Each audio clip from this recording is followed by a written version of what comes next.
Hi friends, welcome back my channel Mohammed Sameer class life land టికెట్స్కి స్వాగతం సుస్వాగతం. ఈరోజు India versus England final match, final day, fifth day. Just 6 out అనమాట. 5 wickets పడ్డాయి. Rishabh Pant just out అయ్యాడు, 5 wickets పడ్డాయి. ఇంకా మనకి గ్రీస్తో ఉంది కేఎల్ రాహుల్ ఒకటే. Depends on game. పిచ్ అనుకున్నంత ఇది లేదు, బాల్ అని తిరుగుతుంది కింద వెంటనే. ఇంకో విషయం ఏంటంటే, all the best first Indian team.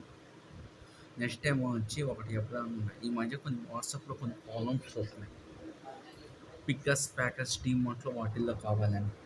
Premieres working experience 30-35+ ఉన్న వాళ్ళు కొంచెం క్లియర్గా మెన్షన్ చేయండి. కాల్ చేస్తుంటే వర్కింగ్ ఎక్స్పీరియన్స్ లేదు, డిమాండ్ వాళ్ళకి కాల్ చేస్తుంటే వాళ్ళు కాల్ రెస్పాన్స్ ఇవ్వట్లేదు. This not correct way. ఇచ్చేప్పుడు క్లియర్గా క్లారిటీగా పిక్కర్స్ ప్యాకర్స్ స్టాకర్స్ కావాల్సిన వాళ్ళకి క్లియర్గా క్లారిటీగా ఒక మెసేజ్ ఇచ్చి ఇవ్వండి. ఏజ్ లిమిట్, వర్కింగ్ ఎక్స్పీరియన్స్ ఉంటే తీసుకుంటారా తీసుకుందాం, ఓపెన్గా చెప్పండి. వేరే థర్డ్ పార్టీ వాళ్ళన్నా కూడా రిఫరెన్స్ మెసేజెస్ క్లియర్గా క్లారిటీగా ఉండాలి. ఇవన్నీ మెన్షన్ చేసి అవతల ఫోన్కి వాట్సాప్ చేయండి. ఓకే, వీడియో నచ్చితే లైక్ చేయండి, సపోర్ట్ చేయండి, ఛానల్ సబ్స్క్రైబ్ చేసుకోండి. Thank you very much. కొంచెం డీటెయిల్స్ అనేది సెండ్ చేసే మెసేజెస్తో క్లియర్గా సెండ్ చేయండి డీటెయిల్స్ అనేది.